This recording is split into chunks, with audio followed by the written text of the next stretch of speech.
Hey YouTube, this is Panthers18889 from Team Umbra profiling my zombie deck for the September 2011 format. The reason I chose to play zombies this format was simply because they have a lot of combos available for each turn, and they set up really fast. So let's get started. First things first, triple Goblin Zombie. Every deck plays Goblin Zombie in 3, every zombie deck. Very straightforward. Use your main searcher. Also a target for Zombie Master. Triple Zombie Master. I know most decks usually play 2 Zombie Masters. I prefer 3. I figure he is the main card in the deck. Other people might argue, say it's Goblin Zombie or somebody else, I don't know. I find it is Zombie Master. He is the guy that makes the deck. He's usually your main target for Goblin Zombie. I don't see why you wouldn't want him in 3. I've never had him as a dead draw. 1 Mizuki. Pyramid Turtle. 2 Spear Reapers. Spear Reapers, pretty big wall to get over. It can help you stall, to push for game, or even get out of a really sticky situation. Also, really useful for XYZ summoning rank 3. 1 Plague Spreader. 1 Pain Painter. Pain Painter is a new secret rare in the new Generation Force set. Before, Archfiend's Zombie Skull was really inaccessible.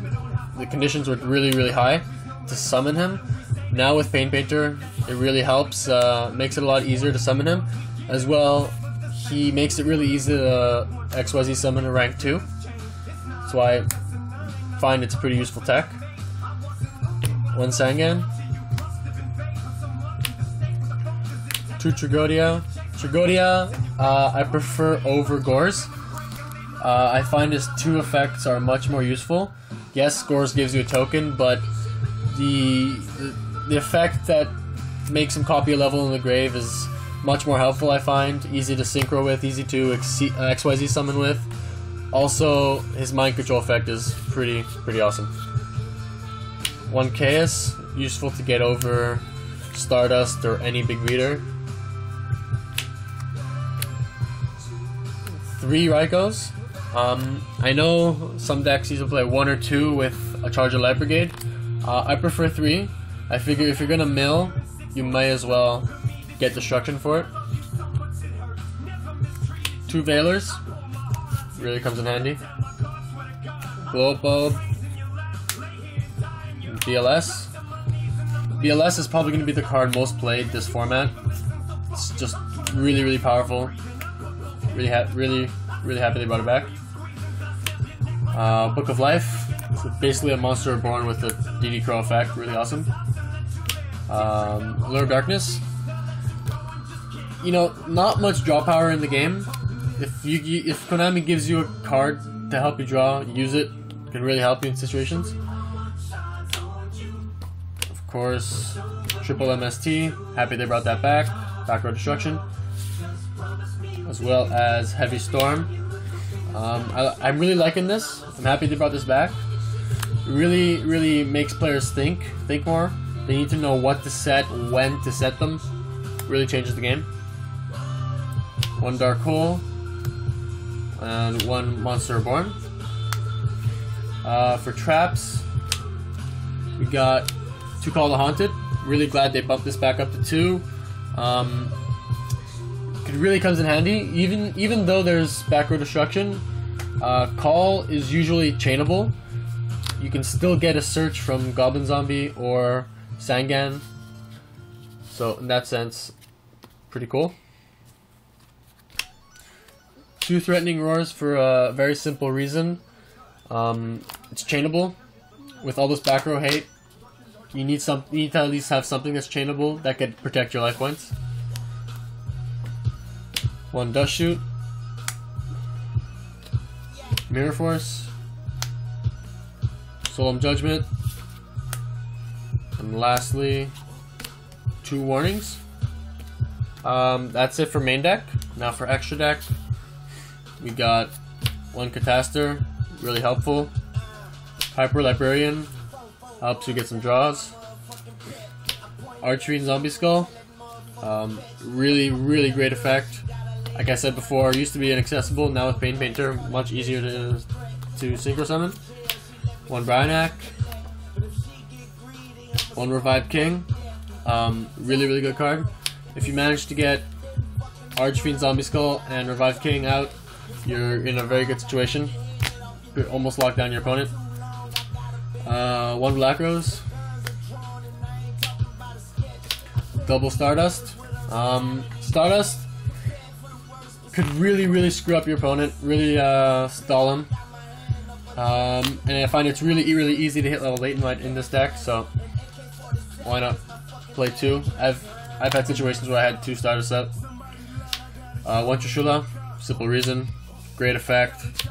Level 9's not too difficult to hit, just really powerful. For XYZs, we got Gachi, we got Leviathan Dragon, Livier, 2 Utopia. XYZ summoning a rank 4 is very easy in this deck, especially with Zombie Master at 3 and Goblin Zombie at 3. It's instant XYZ for rank 4. I know they changed the ruling on the XYZs, so when the materials are not technically considered to be on the field anymore.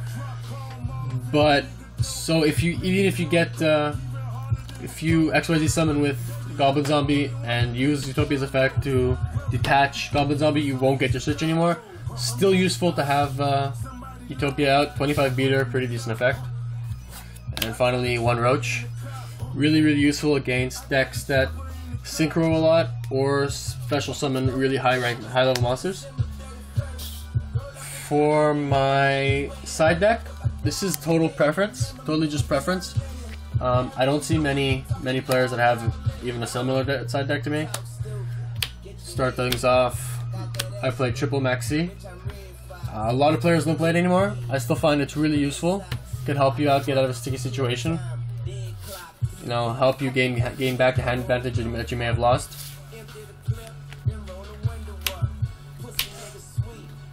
Triple DD Crow, really good against decks that rely on graveyard.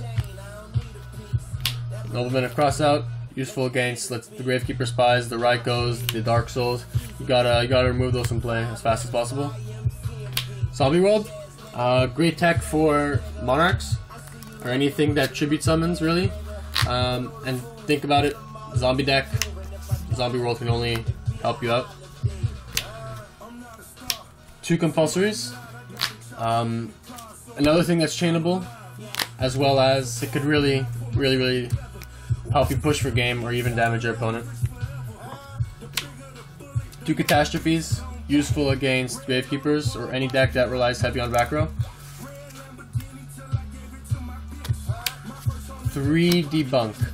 Debunk I find really useful. There's going to be a lot of decks that play Gores, Tragodia, and Effect Veilers. Helps you get out of those situations, as well as all those graveyard effects. You got Dandelion, you got Glow Up Bulb, you got Plague Spreader. All those effects, these really help you. Alright, that's my Goblin deck. Thanks for watching, YouTube.